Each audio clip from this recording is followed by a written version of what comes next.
Твоя история, твой бэкграунд, как ты пришел к этому? Смотри, история очень интересная, постараюсь тоже покороче рассказать. Я родился в Москве, в принципе, в моей семье мой отец музыкант.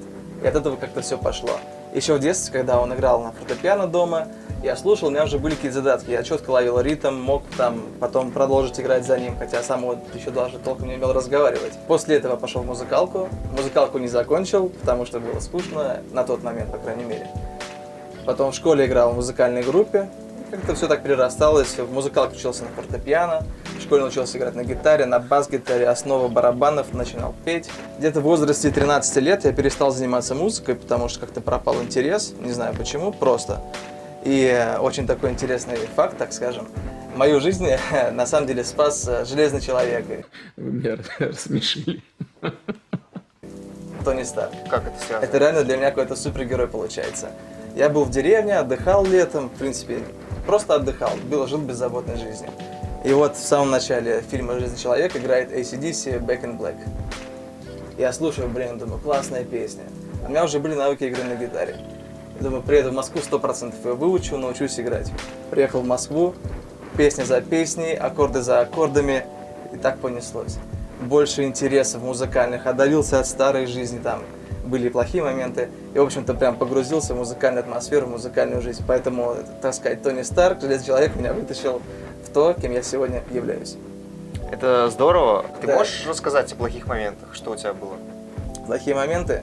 Да просто беззаботная какая-то жизнь, когда нету интересов, в принципе. Ты выходишь, гуляешь, домой спать, снова идешь, гуляешь, домой спать. И, в принципе, ничего тебя жизнь не беспокоит, никаких целей нету, интересов нету. Поэтому как-то было вот так вот. Ты этнический татарин, Ну да, живешь в Москве. да, Как-то находишься в кругу татарского движа. ну, естественно. Если бы не находился, я, наверное, не являлся тоже тем, кем я сейчас являюсь. Расскажи про татарский движ музыкальный и вообще про татарский движ в Москве. Я думаю, что основным татарским движем в Москве, если там брать какие-то тусовки, это являются свадьбы, всемирно известные татарские свадьбы, которые мы там и проводим, и выступаем на них.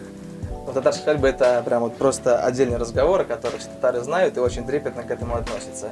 Также есть татарские классные дискотеки, штаб татар собирает много татар, где знакомятся все, обмениваются опытом, просто приятные знакомства, нужные знакомства. Работаю я на компьютере MacBook, на операционной системе Apple, всеми любимой, естественно. По колоночкам монитор у меня JBL. В этом ценовом сегменте они для меня были самым лучшим вариантом, самым классным по звуку. Сердце студии звуковая карта.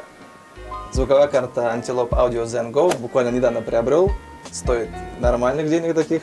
Сейчас стоит микрофон АКГ, это наша такая рабочая лошадка, мы сюда пишем все демки, записываем многих клиентов, потому что разные микрофоны подходят под разный голос. Себя мы и в основном клиентов записываем на Neumann 103, сейчас он не здесь, но АКГ хорошая рабочая лошадка. А Neumann куда дели? Neumann дома стоит, Дома? дома. Как ты влился в татарский музыкальный движ Москвы? Знаешь, за это я должен, наверное, большое спасибо сказать Радику Ирулину, диджей Радику. Я думаю, многие его знают. Это тоже татарский саунд-продюсер, артист. Когда-то он меня пригласил, я играл на бас-гитаре и на гитаре, и он пригласил с ними путешествовать там, в гастролях, выступать на концертах. Как-то это все закрутилось, и мы там познакомились, короче, с нынешним моим коллегой Айдаром Аймалединовым, с которым выступаем, ведем свадьбы.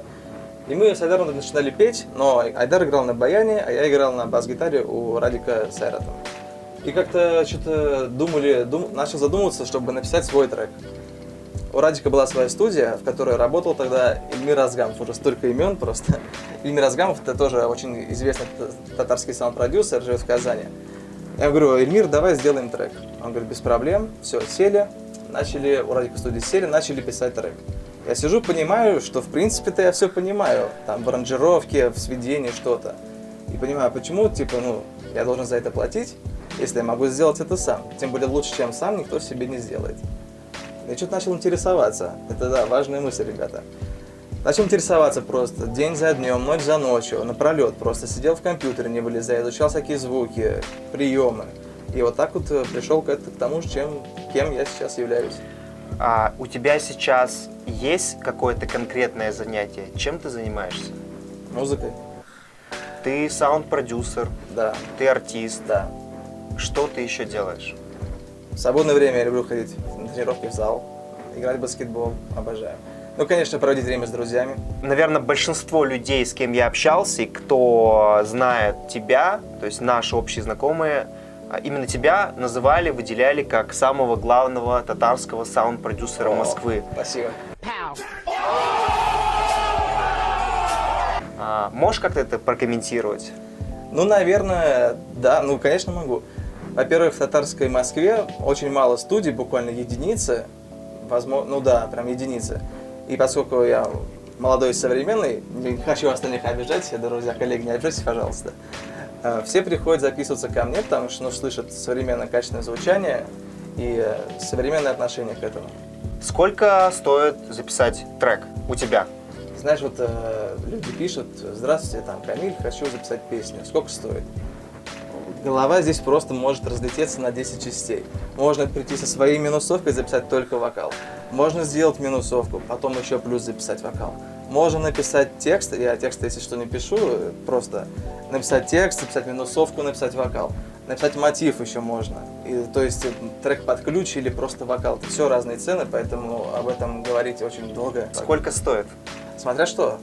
Если полностью трек под ключ, это в районе 20 тысяч. 20 тысяч рублей стоит записать песню под ключ на Orlando Music. Да. Услышали, зафиксировали. Мне очень нравятся люди, которые приходят, и они знают, чего они хотят. Только не приходит человек, два человека. Один человек говорит: я вот хочу вот трек, вот тебе текст, грубо говоря, и сделай на свой вкус. Мои вкусы — это полный мир разных вкусов. Я слушаю от классики, рока до современных стилей. Это, в принципе, невозможно предугадать, чего человек хочет. У него в голове своя картина, у меня своя. Это мы сейчас с тобой будем кушать пиццу. Ты скажешь: о, какая она вкусная, потому что здесь классное мясо. А я скажу, что она вкусная, потому что здесь классный вкусный сыр, грубо говоря. То есть у нас с тобой разные представления об этом. Естественно, в студии для меня очень важна атмосфера. Как вы видите, на столе стоит очень милый ананасик и разные солнечные картины, потому что я люблю теплую, солнечную, позитивную и веселую музыку. Атмосфера для меня очень важна. Почему у тебя нет второй ручки на стуле? Многие спрашивают, и многие думают, что она сломалась, но на самом деле нет. Просто так сидя не влезает гитара, когда я записываю гитару, и только из-за этого. Что тебя больше всего бесит в звукозаписи? Бесит. В работе саунд-продюсера? Это даже не знаю, если честно. Давай подумаем сейчас. Нотки равнять. Да нет, нотки равнять не слишком трудно. Трудно объяснить человеку, который пришел первый раз записываться, и даже если он даже первый раз поет, как-то за эти 2-3 часа объяснить ему то, чему ты учился всю жизнь. Потому что любой человек хочет качественного результата, но не каждый человек может дать качественные исходники. Камиль, расскажи, пожалуйста, про создание твоего главного трека, который называется Нигая Югалда. «Как он создавался». Но знаешь, главный трек он всегда последний, потому что ты каждый день учишься чему-то новому. И в принципе очень интересно так получается, когда ты трек выпустил, доделал, открываешь проект, смотришь, там у тебя 100 дорожек, полно обработки, всего туда-сюда. И потом ты садишься, открываешь новый проект, и перед тобой целый мир разных звуков, разных фантазий, просто миллионы возможностей. Это, я думаю, одно из самых интересных занятий в музыке, самых интересных процессов. Трек получился как? У нас с Айдаром многие говорят, что мы прям идеально там дружим, там идеально друг друга поддерживаем, совмещаем как-то, дополняем друг друга в музыке. На самом деле у нас постоянно, не постоянно, часто проходят споры по поводу там написания музыки. Айдар любит более такую татарскую музыку, да, вот, более классическую, так сказать, татарскую музыку. Я люблю больше в современную уходить. И мы тут сидим, думаем, как вот с этим треком, так и с прошлым треком «Аур Болган Шакларанда», думаем, как написать. Вот Айдар говорит: давай напишем такой, более классический. Я говорю: нет, давай более такой. И что-то спорили, и пришли к тому, что нужно взять и оба стиля объединить, и это прокатило. Это классно звучит, и людям заходит. Как создавался и писался текст?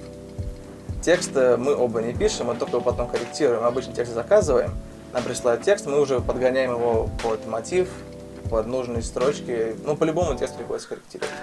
Аранжировка. Сколько времени заняла работа над ней?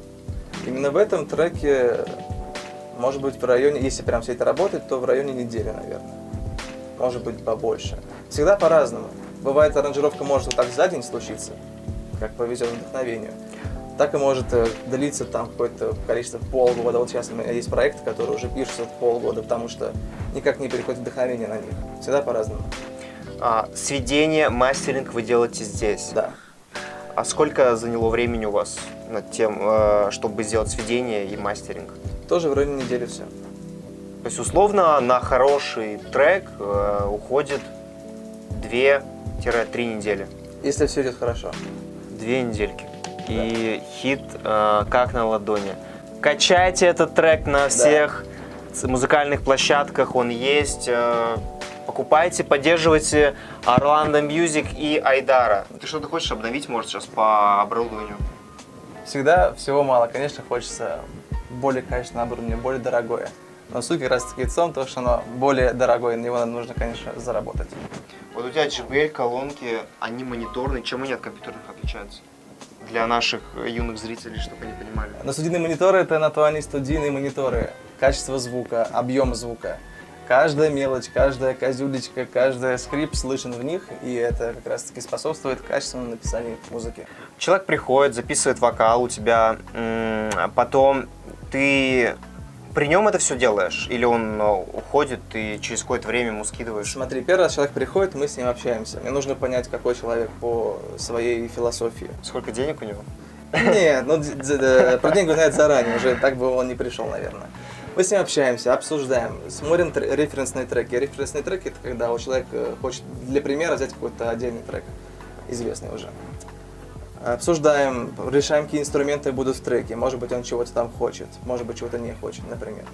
И вот как-то так. И пробуем сделать демку, просто под фортепиано хотя бы, чтобы понимать музыкальную гармонию. Дальше он уходит. Мне трудно, честно, работать перед кем-то. Мне надо закрыться в себе, в комнате и вот творить.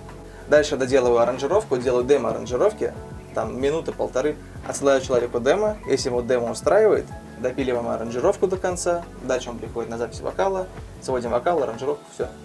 Скажи, что ты думаешь о современной татарской эстраде? Очень интересный вопрос.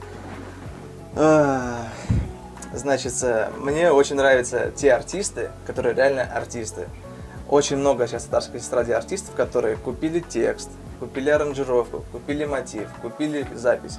То есть просто вкинули бабки и ничего не делают для своей музыки. Для меня артист тот человек, который реально работает душевно над своей музыкой. Хотя бы что-то, там, неважно. Допустим, мы с Айдаром пишем аранжировки, мотивы, там, текст мы заказываем, но мы вносим свою песню в душу. Еще мне не нравится то, что если человек услышал вот хит вот такого-то артиста, то за этим артистом потом начинают повторять все. Мало у кого есть свой реальный вкус, эксклюзивный. Большинство все повторяют друг за другом, это по мне это не очень хорошо, это не выделяет хорошее качество артиста. Вот так. Татарская эстрада современная, это тухло сейчас? У каждого артиста есть свой зритель, и каждый имеет на это право. А кого ты отметишь сейчас, там, топ-3, по твоему мнению, самых лучших татарских исполнителей современности? Обидеться потом, давай не будем. У тебя в команде есть Айдар. Да? Как вы начали писать и работать вместе? В тот момент мы находились в гастролях с Радиком и Айратом, и просто начали с ним как-то дружить, общаться. Я узнал, что он поет, он узнал, что я пою, послушали друг друга песни, думали, о, прикольно. Затем подумали, что наши голоса будут классно совмещаться там вместе в одной музыке. И задумали написать какой-то трек. Вернулись с гастролей, и вот дальше началась полная движуха. Мы начинали писать наш первый трек, студии еще не было. Просто мы встречались у торгового центра, сидели в машине, подключили ноутбук к AUX в машине, достали MIDI-клавиатуру и прямо в машине создавали наш первый трек. Это было прямо, сейчас вспоминаю, очень ностальгически, душевно, даже как-то окунулся в эти воспоминания. И с этого момента все пошло, трек выстрелил, думаю, надо продолжать дальше. И вот так до сих пор и работаем, и дай бог, еще будем долго работать вместе. Есть ли у вас с Айдаром конкуренты на данный момент? Откровенно и объективно считаю, что нет. Потому что в таком стиле, как мы, никто не работает. В нашем возрасте никто так не работает. И в плане студии, конечно же, считаю, что нет, потому что каждый музыкант имеет свой почерк. И, собственно, мой почерк, думаю, всем нравится, потому что много людей приходят записываться и слушают нас. Также считаю то, что конкурентов у нас нет. Ты в этом интервью не раз говорил и упоминал диджея Радика. Что ты можешь о нем сказать? Ну, начнем с того, что когда я рос в Москве, из московских артистов, он был чуть ли не единственным. И для меня это было что-то прям вау, это было наравне с российской музыкой. То есть не типичная татарская музыка, вот там баян, гармошка, а вот прям реально для меня было это прям круто. Диджей, там, современная музыка, все было интересно очень. Диджей Радик, Браво. ура, браво! В какой ты программе работаешь? Звукозапись? Рипер. Рипер? Рипер. Почему и Рипер? Удобный интерфейс, очень просто ее и удобно под себя можно настроить. Ну, когда с ним начинал, так на ней и остался. Аранжировки через какую Тоже программу? Рипер. Тоже Рипер? Все Рипер. Офигенно. Друзья, переходите на Рипер. Да. Орландо Мьюзик делает хиты на Советую, Рипере. Да, Рипер, да. А лицензия? На Рипере очень простая лицензия, им нужно просто вкинуть небольшой донат, и на этом вся лицензия Реально, заканчивается. типа Да, лицензионная программа? конечно. Офигеть. Это тебе не купейс, который стоит там десятки тысяч рублей Да. разные. Кубейс 1100 стоит как раз. Да. А есть какие-то у тебя пожелания начинающим молодым саунд-продюсерам, музыкантам, артистам? Будьте усидчивыми. Если вам кто-то посоветует, это будет не так усвоится у вас. Сидите сами, изучайте, во всем копайтесь и разбирайтесь во всех проблемах. Только так вы сможете прийти к качественной музыке и к большому успеху. Это называется нарабатывать жопа часы. Сидите, нарабатывайте. Чем раньше начнете, тем лучше будет. Камиль, если бы тебе осталось жить 3 дня, что бы ты сделал? Я даже не готовился к этому вопросу. Не знаю. Подумай. Наверное, написал бы свою последнюю песню однозначно, чтобы остался. Ну, не помню, кто сказал, но сказал классную фразу: если ты хочешь оставить о себе след в своей жизни, занимайся как бы творчеством. Только творчество может с тобой что-то унести там. Написал бы песню, ну, провел бы время с близкими и молился. А что было бы в тексте у тебя в последнем? Не знаю. Трудно представить, пока ты с этим не столкнешься. Ну, не дай бог, конечно, столкнуться, но в целом трудно представить.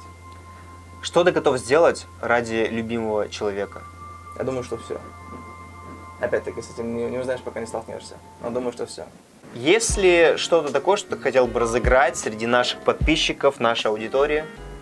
Да, мы тут, ребята, подумали. И, конечно, раз мы находимся в студии Орландо, мы и разыграем для вас запись трека. Условия расскажи, пожалуйста. Нужно подписаться на Инстаграм Камиля, на Инстаграм Тахира, подписаться на этот YouTube-канал. И для того, чтобы принять участие в этом розыгрыше звукозаписи на Орландо Мьюзик, вам нужно будет написать в комментарии, что такое для вас музыка, что есть музыка именно для вас. И самому креативному комментатору мы подарим возможность записи песни. Ура! Давайте, участвуйте. Итоги конкурса мы объявим тогда, когда на этом видео наберется 2000 просмотров. Участвуйте, друзья. Такая возможность выпадает совсем нечасто. Большое спасибо вам за просмотр. Ставьте лайки, подписывайтесь на канал, подписывайтесь на Орландо Мьюзик, на Инстаграм. Записывайте песни, кайфуйте, получайте наслаждение. Это лето будет нашим с вами.